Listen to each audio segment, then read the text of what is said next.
Buenos días, bienvenidos a Diálogos de Consenso. Este es un nuevo podcast de divulgación académica, podcast de la Escuela de Estudios Internacionales de la Universidad Central de Venezuela. Yo soy Moisés Martínez. Un placer estar con ustedes. Mi nombre es Esther Mobilia, soy historiadora y la directora de la Escuela de Estudios Internacionales. En mi caso, soy abogado de profesión, sin embargo, me especializo en todo lo que tiene que ver con la gerencia pública y además de profesor de Derecho Constitucional en esta escuela, también soy consejero. Y quiero comentarles un poco de la idea de este podcast, que básicamente parte de la premisa de sacar, nunca estuvo, pero queremos sacar a la universidad de cuatro paredes, de un muro, y poderlo llevar hasta la puerta de sus casas. Es un podcast pensado con cariño para estudiantes, para egresados, para otros profesores y profesionales que estén interesados en profundizar sus conocimientos, en aportar a la universidad, que puedan estar por acá desde sus pantallas, desde sus teléfonos, desde sus computadoras, viendo y participando día a día en este proceso. Les comento que surge un poco esta idea entre Esther y yo, de producto de un intercambio que tuvimos la oportunidad el año pasado de conocer a profesores de todas partes del mundo y nos mostraban nuevas maneras de enseñar, nuevas maneras de hacer el conocimiento accesible para esos estudiantes y dijimos, ¿por qué nosotros no? ¿Por qué la Universidad Central de Venezuela? ¿Por qué la Escuela de Estudios Internacionales no hace lo mismo? Entonces, producto de esa reflexión, de ese diálogo, Esther nos proponía el nombre de, bueno, eso fue un diálogo, vamos a tener diálogos de consenso sobre temas académicos, sobre temas de actualidad, de relaciones internacionales, política, historia, derecho y economía, pero en un lenguaje sencillo, en un lenguaje llano, accesible para una población mucho más amplia. No sé si quisieras agregar algo. Cómo no, desde los espacios de nuestra Facultad de Ciencias Económicas y Sociales, nosotros nos sentimos muy emocionados por estar con ustedes a través de los diversos capítulos que vamos a ir transmitiendo. Vamos a pensar en los retos que significa la construcción de una sociedad amplia y plural. Por supuesto, con el guiño de la historia, vamos a hablar acerca de las bases legales que están detrás de los diversos procesos que nos atañen a todos como comunidad venezolana, latinoamericana y global. Y pues estaremos en contactos a través de nuestras diversas plataformas. Un poco la dinámica de este primer episodio, siendo este el piloto, va a ser un poco diferente y va a ser una conversación amena entre Esther y yo. En otros episodios esperamos traerles invitados, profesores nacionales, internacionales, que van a conversar, que van a disertar sobre estos tópicos de actualidad. Nuevamente vamos a hablar sobre distintos contenidos y hoy queremos traer sobre la mesa un tema de muchísima actualidad. Hoy estamos grabando el 4 de abril del 2025 y bueno, un tema que nos embarga a todos, que nos trae a todos bastante movidos, especialmente a la comunidad venezolana, tiene que ver con las deportaciones masivas de personas de distintas nacionalidades en los Estados Unidos hacia sus países de orígenes y no siempre hacia sus países de orígenes, como vamos a ver. Así es. Ustedes todos lo habrán visto, hemos visto por redes sociales, hemos visto por Instagram, por Twitter. En general, seguramente sabemos de gente que ha padecido estas circunstancias. Sobre todo el tema de los venezolanos es muy interesante, cómo ha venido siendo tratado por parte del gobierno de Estados Unidos y cuáles son las bases legales y cuáles son los antecedentes que están detrás de este proceso. Sin duda que a lo largo de estos primeros meses nos hemos dado cuenta pues todo lo que ha implicado esta transición política en Estados Unidos con la llegada del presidente Donald Trump y evidentemente pues querámoslo o no, los venezolanos estamos ahí en la palestra. Así es. Entonces, en este primer capítulo, los entrevistados vamos a ser nosotros, entrevistados y entrevistadores. Pero luego, en los siguientes episodios, vamos a traer a distintos profesores y Esther, mi persona u otros profesores de la Escuela de Estudios Internacionales o de la facultad serán los encargados de llevar a cabo esas entrevistas con los especialistas en la materia. Entonces, ¿te parece si empezamos? Así es. Vamos. Bueno, yo comento rápidamente una introducción al tema del que queremos hablar, y es que en los últimos meses, desde la llegada de Donald Trump a la presidencia de la República de los Estados Unidos, ha habido alrededor de 200.000 deportaciones de personas de distintas nacionalidades. Las más afectadas han sido México, Honduras, Guatemala, pero hay un sinfín de países que se han visto de una u otra manera afectados por esta situación, incluyendo, por supuesto, a nuestra comunidad venezolana. Es un hecho muy reciente, es un hecho novísimo, pero que ha levantado distintas matices de opinión en todo el mundo. Y yo quiero empezar señalando algo. Yo no soy especialista en migración, sin embargo, pues la definición de políticas migratorias suele ser una potestad soberana de los estados. Y suele ser además una política de gobierno, y en principio lo que está haciendo el presidente de los Estados Unidos, Donald Trump, no es otra cosa que buscando legitimar su plan de gobierno. Esto es algo que no nos debería sorprender en principio, porque desde su campaña se prometía, y eres un poco más conocedora del tema que yo, la propuesta es: vamos a hacer América grande de nuevo. Sin duda, de hecho, los invitamos a leer el discurso de incorporación de Donald Trump en ese mes de enero. Las primeras palabras luego de su juramentación lo dicen todo.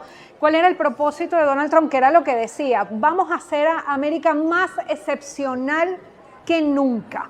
Hablando, por supuesto, de lo que implica la proyección de Estados Unidos como potencia y lo que ha sido, ¿no?, a lo largo del tiempo, pero es que ha sido sistemático.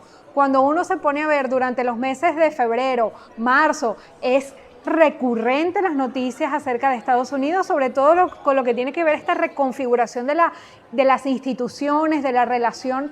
Pensemos en el caso México, pensemos en el caso Colombia, pensemos en el caso Panamá. O sea, esto hay tanto de lo cual podemos hablar, pero sin duda que la idea de construir a Estados Unidos grande y la idea de reposicionar o reafirmar la autoridad de Estados Unidos no es algo nuevo. Estamos hablando de un Estado que se ha considerado hegemónico a lo largo del tiempo. Lo vemos en clase cuando estudiamos Historia de las Relaciones Internacionales 2, mi materia, de hecho, en este semestre. Y por supuesto que el Estados Unidos potencia es como algo, es como un axioma, o sea, es como básico, lo pensamos de esta manera en la mente. Pero el rol de Donald Trump en el contexto actual pareciera que lo que busca es subir un escalafón o subir un nivel, o sea, es la reafirmación de la hegemonía, pero no a través de los diálogos de consenso ni de negociación, sino a través de la imposición. Y esto, sin duda, a título personal, como profesora de historia, como docente, como venezolana, pues sin duda para mí es un poco preocupante. Esther, y me gustaría aquí un poco preguntarte en ese carácter, en esa condición de profesora de historia, pues esta imposición, esta reavivación de América como una gran nación, como un gran Estado, a pesar de que suena como un discurso fresco, novísimo, pareciera que lo que se está haciendo en realidad, por lo menos desde el punto de vista jurídico, normativo, es reavivar normativas antiquísimas, que fueron diseñadas para otros contextos, para otros momentos, que no lo sé, pero quizás no son los mismos de la sociedad actual y de la América actual, además. ¿Pudieses hablarnos un poco sobre esas normas, sobre ese momento? Claro. De hecho, los estudiantes en clase me lo preguntan, me lo han preguntado, ¿cuál es la opinión? ¿Qué es lo que piensa? ¿Cómo lo ve? ¿No? Y evidentemente cuando hablamos de temas migratorios y todo lo que ha vivido Venezuela, pues uno de las leyes, digamos, que más han sonado últimamente tiene que ver con la Ley de Enemigos Extranjeros de 1798. O sea, 1798.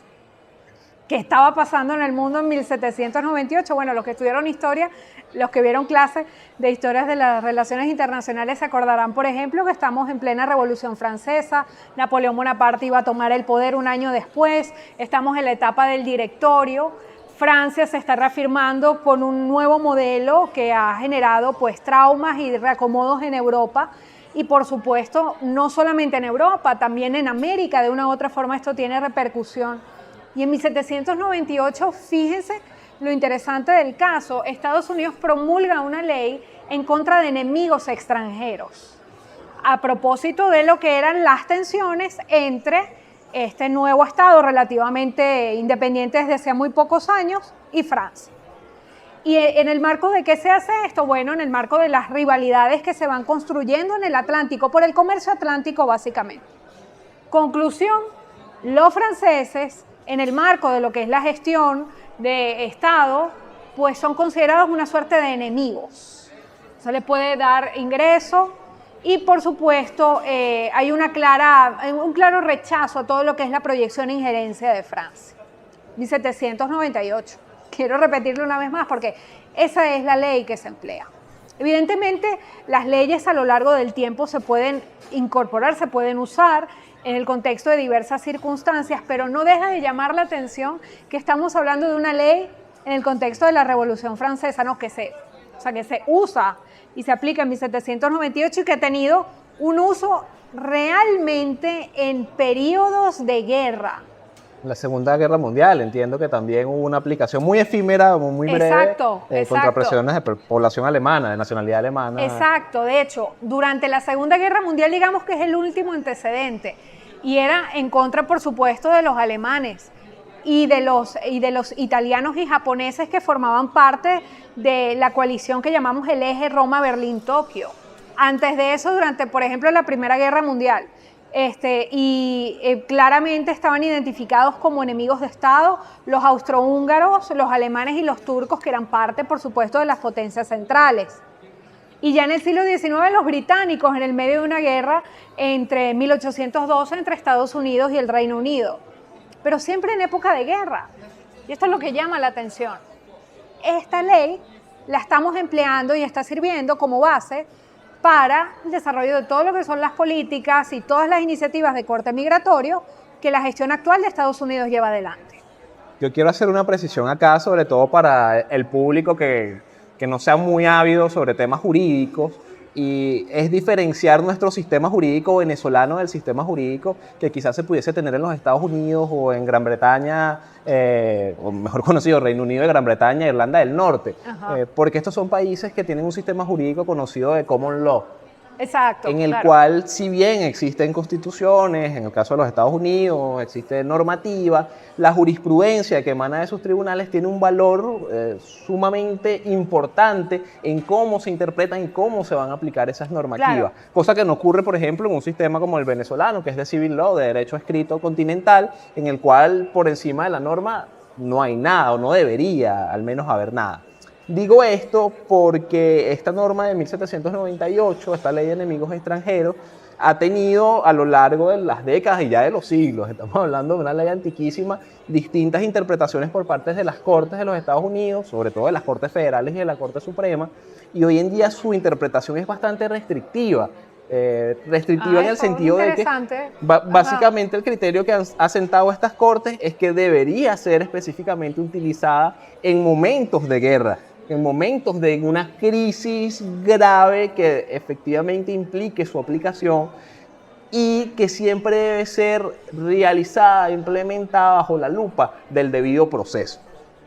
El debido proceso, no me quiero poner muy académico. Es un tema. Es un tema denso, es un tema profundo que lo vemos en las clases de Derecho Constitucional, pero quiero dar algunas pistas y llevarlo a cómo se interpreta el debido proceso en los Estados Unidos para que podamos aterrizarlo luego a la situación que está ocurriendo en este momento. Eso es una institución también antiquísima. Algunos de los precedentes que vamos a dejar acá en el enlace del capítulo, vamos a dejar algunas referencias bibliográficas para quien quiera profundizar más sobre el tema, pues muchos lo remontan a 1215, la historia de la Carta Juan Magna. Sin Tierra y la Carta Magna, claro. El primer antecedente que tenemos de una constitución moderna, en la cual, bueno, John I, básicamente establece, mira, vamos a limitar los abusos del Estado con esta Carta Magna, y ahora no se les podrá violar los derechos a los varones, no se podrá confiscar sus tierras si no está previamente establecido en la ley del reino. Exacto, libre tránsito por los bosques. Libre tránsito por los bosques, no más impuestos exacerbados. Eso. Una Carta Magna que fue de muy efímera duración, que realmente no se cumplió, pero sirvió como para poner ese primer límite, esa primera garantía a los derechos individuales.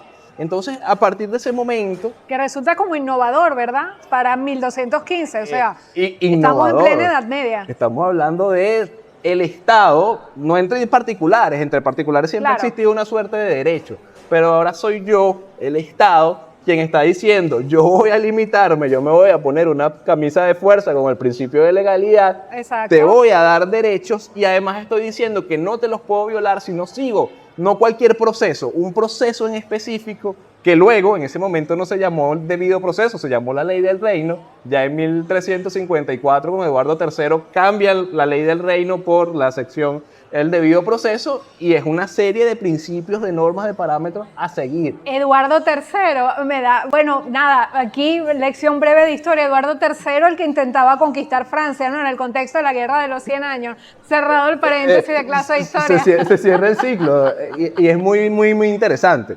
Hoy en día en Venezuela entendemos el principio del debido proceso como un catálogo. Está en el artículo 49 de nuestra Constitución, tiene 8 numerales, entonces tú puedes decir, esto implica la presunción de inocencia, el principio del juez natural, el derecho a la defensa, el derecho al ser oído, la posibilidad de que el Estado te dé una indemnización patrimonial en caso que viole un derecho, pero Estados Unidos no lo ve así. Ajá, eso es lo que te quería preguntar. ¿Y qué pasa? ¿Qué está pasando desde el punto de vista legal ahorita? Bueno, en Estados Unidos. En los Estados Unidos hay 2 instrumentos normativos que consagran el debido proceso. La 5ª enmienda y la 14ª enmienda. Según interpretaciones de las Cortes de los Estados Unidos, la 5ª enmienda aplica para la Federación, que debe respetar el debido proceso, mientras que la 14ª aplica para los estados, que igualmente los estados miembros, parte de la Federación de los Estados Unidos, que también deben respetar ese debido proceso. Pero básicamente no lo desarrolla tan a profundidad. Efectivamente dice que los bienes, la integridad, la libertad, la vida de las personas no puede ser vulnerada si no se cumple con el debido proceso de ley, de due process of law, como lo definen estas enmiendas. Sin embargo, los tribunales, las cortes americanas han desarrollado estos principios. Les voy a dejar el enlace de una sentencia, a mi juicio, muy poética e increíble, que define el debido proceso en los Estados Unidos. Y básicamente lo que dicen es, para nosotros no es una potestad completamente reglada, es decir, nosotros no desarrollamos cada uno de los principios que deben integrar el debido proceso, sino que nos basamos en la racionalidad y en la proporcionalidad de las medidas que se deberían tomar para siempre respetar la libertad, la vida y los derechos fundamentales de los individuos. Libertad, vida y derechos fundamentales. Entonces, es una carta abierta bellísima. No, sin duda, sin duda. Yo no sé si tú has leído la proclamación, o sea, el documento de la Casa Blanca, en donde efectivamente, a propósito de los temas migratorios, se hace referencia al Tren de Aragua y el papel del Tren de Aragua. Sí, sería bueno dejarles también el enlace para que lo vean. Creo que fue promulgado el 15 de marzo de este año. Y básicamente se indica que el Tren de Aragua, y aquí quiero ser muy clara al respecto, nosotros entendemos lo complejo que puede ser que una organización criminal se encuentre en las fronteras de los Estados Unidos. Rechazamos el uso de la violencia, la extorsión y todos los mecanismos que están en contra de la ley. No estamos hablando de estos temas, pero sí, a título personal me llama la atención cómo se refiere al Tren de Aragua en esa declaración, porque se habla que básicamente el Tren de Aragua está llevando adelante un proceso de invasión en alguna medida a Estados Unidos. No sé si lo leíste. Sí, en parte por esto es que se puede invocar nuevamente la ley de enemigos extranjeros, porque parte del discurso, la narrativa, y lo ha ratificado Marco Rubio, secretario de Estado, es que, bueno, nosotros sí podemos establecer que estamos en guerra. Y estamos en una guerra contra esta organización criminal que está invadiendo nuestro país, que es una organización terrorista. Entiendo, y por esta razón pueden invocar nuevamente este principio. Claro. Entonces es muy interesante también el tema narrativo. Y pasa en los Estados Unidos porque su sistema es muy basado en la jurisprudencia y en las decisiones de las cortes, que permite ciertos márgenes de discrecionalidad o de actuación hasta tanto haya un precedente jurídico que nos diga así se puede actuar o así no se puede actuar. Claro, sin duda. A mí, de verdad que esto me llama mucho la atención porque yo no sé si a la gente que nos está escuchando, nos está viendo, le pasa lo mismo. O sea, yo no puedo dejar de pensar, por un lado, en organizaciones como Al Qaeda, a propósito de cómo ha sido tratado el tema del Tren de Aragua. Y también, como profe de historia, no puedo dejar de pensar en el hecho de que el Tren de Aragua, no sé, y te pregunto, quizás desde el punto de vista legal, no lo estamos considerando más o menos al mismo nivel del ejército del Tercer Reich en Alemania o del ejército revolucionario francés en 1798 o hasta 1800, del ejército austrohúngaro.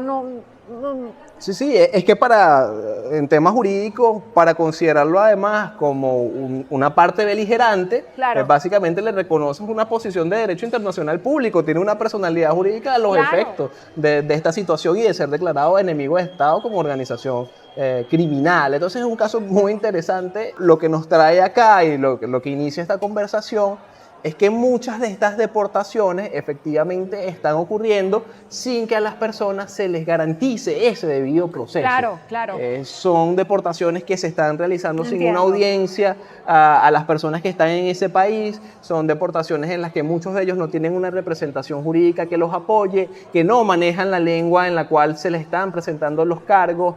Y quiero hablar o que hablemos un poco sobre el caso de Venezuela, que quizás es el más preocupante, porque es que las personas ni siquiera son deportadas a su país de origen, sino que son deportadas claro. a un tercer estado donde tampoco se les ha garantizado el debido proceso e inmediatamente han entrado en un centro de reclusión de máxima seguridad. Así es. En la SECOT de El Salvador, Así es el centro de confinamiento del terrorismo. Entonces, como personas que no se les ha garantizado el derecho a un juez natural, que no se les ha garantizado el derecho a la defensa, el derecho a ser oído, y para mí quizás el más importante, la presunción de inocencia, pueden pasar de estar en un estado. No quiero profundizar sobre si eran criminales o no, porque ese es el problema, no lo sabemos. Exacto. Y de hecho las declaraciones de Marco Rubio, las más recientes sobre el caso venezolano, dicen, bueno, creemos que no, pero si hubiese alguien inocente, tendrá la posibilidad de interponer su recurso en El Salvador. O sea, los metemos a todos en el mismo pote y después resolvemos. Están todos en el mismo saco y después resolvemos. Y a mí eso me parece muy curioso. A mí me parece preocupante. Y perdona que quizás me distraiga del tema central, pero yo creo que la idea de la presunción de inocencia es algo que hemos perdido como sociedad. Entiendo, claro. Es algo que hemos perdido como sociedad. Y las redes sociales han llevado a potenciar esto. Porque si hay una persona que presuntamente comete un delito o crímenes, como se llaman en los Estados Unidos, y se entera la opinión pública, se entera alguien en la red social, pues inmediatamente empieza la condena pública. Y Esther lo hizo, y Esther lo hizo, y Esther lo hizo, y eso se vuelve una avalancha que luego llega a los órganos encargados de la investigación penal, que sienten una presión pública enorme y terminan arrestando a unas personas que efectivamente no han tenido la oportunidad de defenderse, de ser oídos, de probar efectivamente su Se les condena a priori, efectivamente. Se les condena a priori, en mi opinión, es un criterio, pero las redes sociales suelen potenciar esto, porque tienes un fiscal general, tienes un fiscal del Ministerio Público, tienes un fiscal en los Estados Unidos que recibe unas presiones externas, que recibe unas presiones ciudadanas, que el máximo órgano, individuo, institución de esa rama ejecutiva es el presidente y se debe al voto, y también ejerce presiones sobre esas instituciones y te dice, tengo las redes encendidas. ¿Y qué dice la gente en Estados Unidos? Bueno, las últimas encuestas realmente afirman que buena parte de la sociedad venezolana está de acuerdo con las deportaciones masivas. ¿Los venezolanos allá en Estados Unidos? No están de acuerdo con la separación de familias, al menos no la mayoría. Okay. No están de acuerdo con que se deporten personas sin que se investigue o sin que se les otorgue la defensa de vida, si estaban o no en condiciones regulares en ese estado, pero sí un 63% de la población americana, según últimas encuestas, están de acuerdo en que las deportaciones ocurren. Es decir, el discurso, el ideario de vamos a hacer América grande de nuevo, claro. Una parte significativa, nuevamente, según estas encuestas, están de acuerdo. Podemos dejar el enlace también de las encuestas para que cada quien las revise y se pueda formar su propio criterio al respecto. Pero es un tema muy interesante y a mí me preocupa nuevamente la idea de la presunción de inocencia. Todo el que haya visto alguna vez una película americana ha dicho, alguna vez en su vida toda persona se presume inocente hasta que se demuestre lo contrario. Así es. Pues acá tenemos alrededor de 238 personas venezolanas en un centro de confinamiento, en un país donde no han cometido ningún delito y un país que tampoco es su país de origen y al que tampoco migraron, pero siguen estando en una cárcel de máxima seguridad. Correcto, considerados como criminales. Considerados como criminales, como terroristas, porque además el SECOT es Centro de Confinamiento del Terrorismo. Así es, así es. Yo siempre hago esta broma con mis estudiantes y creo que aquí es importante. Tanto hemos olvidado la idea de la presunción de inocencia que al menos en Venezuela, y esto va a ser anecdótico para quien nos vea y quien nos escuche de otros países, cuando salimos de grandes cadenas de supermercados, de grandes farmacias, de algunas tiendas, nos revisan nuestras pertenencias, nuestros Así bolsos, es, nuestra mercancía así que es. acabamos de comprar y de pagar, la revisan. Y esto significa que esto no es el Estado, por supuesto, no estamos hablando de la violación del principio de presunción de inocencia, porque no es el Estado quien lo hace, es el particular quien lo hace, pero nosotros partimos de la premisa De que, contraria. Todo claro. el mundo es culpable, todo el mundo pudo haber hurtado del Claro. supermercado hasta Es que se así. demuestre lo contrario y tienes Es que así. demostrarlo tú abriendo Claro, tu... tú lo naturalizas, lo Lo consideras como naturalizamos. algo normal, como que si es parte de tu día a día.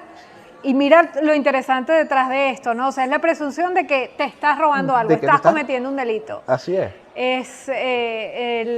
Eso sin duda nos llama poderosamente la atención y nos debería llamar a la reflexión, ¿no? En nuestro día a día. Y eso lo extrapolamos al día a día, porque muchas personas acá en Venezuela podrán decir, bueno, pero si eran del Tren de Aragua, si eran delincuentes, Claro. que los lleven al SECOT, yo estoy de acuerdo. Pero ¿qué pasa si de esos 238, 8 no eran? O 38 no eran, o 100 no eran. Claro, Entonces hay unas personas que se les están vulnerando sus derechos fundamentales, sus garantías fundamentales, Claro. sin que tengan mucha claridad a dónde acudir. claro. Y aquí el tema, una vez más, que cuando nos ponemos a pensar acerca de, por un lado, escuchándote hablar de todo esto, ¿no? O sea, por una parte se me viene a la mente, bueno, ¿qué entendemos por guerra en nuestro siglo XXI? ¿Qué entendemos por guerra? ¿Qué implica la guerra? ¿Una declaración oficial? Parecerá que no, porque en el medio de lo que son nuestras dinámicas del día a día, estamos viendo acciones enmarcadas en una ley que se ajusta precisamente para periodos de guerra, cuando pues no ha habido, digamos, los aspectos formales derivados del conflicto. Y en el medio de todo esto, pues también nos llama la reflexión, estamos hablando de que esto está sucediendo con venezolanos, de manera más o menos sistemática. ¿Qué pasa con el resto de la migración que llega a Estados Unidos? Que llega por múltiples razones, que llega buscando mejores condiciones de vida, que llegan agotados de las carencias en sus sitios de origen, que llegan también por oportunidades para formarse, para educarse, para acceder a una mayor calidad desde el punto de vista de su vida y de todo lo que pudieran conseguir, ¿no? ¿Qué pasa con los demás? ¿Sabemos de situaciones con otros migrantes Sí. de otros países similares a la de Venezuela? Me detengo en este punto porque es muy importante señalar que están ocurriendo en simultáneo dos tipos de deportaciones. Ajá. Unas por la ley de enemigos extranjeros, que aplica específicamente a poblaciones como las venezolanas, que es importante decir, se inició las deportaciones por esa ley, en virtud de esa ley el 15 de marzo y ya el 16 de marzo había sido bloqueada el proceso de deportaciones por esa vía. ¿Por qué por esa vía? Porque es la vía menos garantista Claro. para las personas, es la vía que no les concede una audiencia, es la vía que no les respeta su debido proceso por considerarlos nuevamente enemigos. Claro, Las deportaciones convencionales en los Estados Unidos siguen produciéndose. claro. Siguen produciéndose y las poblaciones más afectadas, lo decíamos al inicio, la mexicana, la guatemalteca, las personas provenientes de Honduras han sido las que han tenido un mayor flujo migratorio o de deportados, más que migratorios Que en ha este sido momento. como más o menos sistemático, ¿verdad? Esto no es solamente una cuestión solo de la gestión republicana o de la administración republicana. Esto ha sido una política estructurada y recurrente por parte de los diversos gobiernos del Estado como tal. Así es. De hecho, el gobierno del expresidente Joe Biden inició con un proceso de deportación acelerada Ajá. de personas indocumentadas o que estuviesen en condición de irregulares en los Estados Unidos, pero hacia la finalización de su gobierno disminuyó el Así proceso significativamente, se empezaron a conceder estas protecciones temporales, lo que acá llamamos el TPS, para algunas Exacto. nacionalidades o para algunas personas en ciertas condiciones. Igualmente se reconoció hacia el final de su gobierno importantes concesiones en materia de asilo, de refugio a personas de distintas nacionalidades, y luego, con la entrada del presidente Donald Trump, cambia nuevamente drásticamente la política. Quizás por eso es que se ve el contraste Claro, tan es que es agresivamente, dramático. porque Claro. hacia el final de la presidencia de Joe Biden la política fue contraria. Fue, bueno, vamos a tratar de buscar canales, buscar vías de regularizar a estas poblaciones Y Trump rompe completamente con Total. ese esquema y vuelve a viejas prácticas que no son descabelladas y no son aisladas de las políticas tradicionales del Estado americano, al menos en las últimas décadas. Sin duda, sin duda. Digamos que si de algo nos sirve la historia, ¿no? Cuando uno ve estos procesos a lo largo del tiempo, es que si podemos entender la elección de Donald Trump o si la pudiéramos explicar desde un solo punto de vista, porque hay una multiplicidad de razones, pero sin duda que el tema económico estuvo presente, ¿no? El bolsillo de los estadounidenses fue, digamos, de los principales impulsores o motivadores de lo que fue la contienda electoral. Por supuesto, la crisis de liderazgo la vemos tanto en el Partido Demócrata como en el Partido Republicano. Hay que ser claros en este sentido. Lo que pasa es que los trumpistas, digamos que lograron imponerse. Habría que ver si el Partido Republicano logra reconfigurarse. Pero son muchas las críticas que se le hicieron al gobierno de Biden, ¿no? Y de plano, más allá de cualquier otro elemento, yo creo eso, efectivamente, la necesidad de tener una mayor calidad de vida fue lo fundamental, más allá del tema del derecho, de la libertad, del respeto a las minorías, etcétera, etcétera. La idea de bienestar económico fue lo que preló, lo cual es completamente comprensible. Pero de cara a lo que es la construcción de una sociedad, yo sin duda considero que deberíamos tomar en cuenta, digamos, otros aspectos, ¿no? ¿Qué pasa con la libertad? ¿Qué pasa con el respeto? ¿Qué pasa con el debido proceso? ¿Sí? ¿Qué pasa con el trato a las minorías?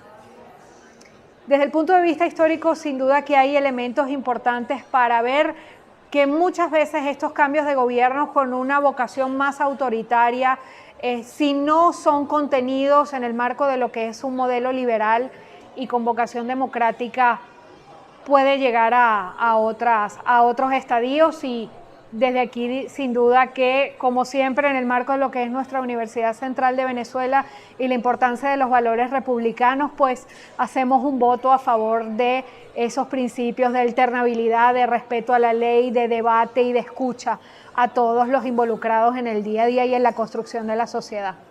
Muchísimas gracias, de verdad, Esther. Yo quería agregar solamente un último punto, porque mencionabas esto de que durante la campaña del presidente Donald Trump se afirmó muchísimo, bueno, que los migrantes afectaban a la economía de los Estados Unidos, los migrantes ilegales además.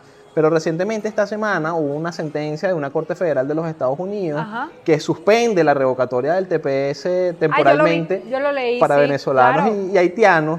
Y en la parte narrativa de esa decisión dan estadísticas sobre la cantidad de venezolanos profesionales que hay en los Estados Unidos, en posiciones de trabajo interesantes, el nivel académico de los mismos. Y es interesante ver cómo el mismo Estado reconoce que no toda la migración es perjudicial para el sistema financiero y para el sistema político y para el sistema social del Estado. Entonces, estamos completamente de acuerdo en que si hay personas delinquiendo en otro estado que están en condiciones de impunidad, deben ser deportadas, pero deben ser además deportadas igualmente cumpliendo con todas las garantías procesales que el derecho les permita, ya sea en los Estados Unidos o en Venezuela, si van a ser deportados. Evidentemente, tiene que ser así, La situación se complica muchísimo en el caso de los venezolanos, y con esto cierro. Bueno, porque tenemos, además de nuestras distintas crisis económicas, sociales, políticas, una crisis diplomática. Además. Y en este momento no tenemos una representación diplomática ni en los Estados Unidos de América ni en El Salvador, porque el procedimiento que debería ocurrir de conformidad con el derecho internacional es que estas personas en Venezuela, estos venezolanos en el extranjero, que sean encarcelados, que se les inicie algún tipo de investigación, puedan contar con algún tipo de asesoría o representación de la Embajada de Venezuela en esos países. Claro, y al no haber representación, evidentemente esto complica aún más la situación. Complica la situación. Debería Venezuela postular a un tercer estado, que el estado receptor lo acepte, para que ejerza en nuestro nombre o en nombre del Estado venezolano la representación de esos ciudadanos. Entiendo. Pero hasta que eso no ocurra, pues están en una suerte de limbo jurídico en donde las organizaciones internacionales de la región deberían hacer vida, deberían hacerse presentes para garantizar el cumplimiento de garantías mínimas para estos ciudadanos. Claro, claro. En el caso de Venezuela hemos visto algunos acercamientos. Bueno, creo que todos vimos la visita del enviado del gobierno de Estados Unidos a Venezuela, Grenell, la fotografía que tuvo mucha resonancia en el Palacio de Miraflores, que probablemente nos podía hablar de una nueva aproximación de las relaciones entre Washington y Caracas. Pero bueno, aquí pareciera que a propósito de este tema de crisis diplomática, que lo hemos visto en los últimos días, por ejemplo, el tema Chevron, el tema de la aceptación de los vuelos de repatriación, ha sido una diplomacia muy impositiva. Así es. Y es una diplomacia que recuerda un poco el propio estilo de Donald Trump, que es un bien como empresario y luego como político tiene una vocación como más agresiva. Parece que tiende como a acorralar, y después de que acorrala, el contrario queda en una situación en donde tiene muy poco margen de maniobra. Lo vimos un poquito con Panamá al inicio de su gestión. Con México. Con México, lo vimos con Colombia. En esas horas, recuerdo un día domingo, ahorita no tengo clara la fecha, donde bueno, también el presidente Petro escribió unas líneas muy particulares en su cuenta de X, pero también es la misma política de acorralar. Entonces, pareciera que nosotros también estamos en el medio de este proceso, contando lo que tú muy bien has descrito con crisis migratoria, las deportaciones, la falta de representación de Venezuela en los diversos países, tanto en El Salvador, bueno, como aquí en nuestro país.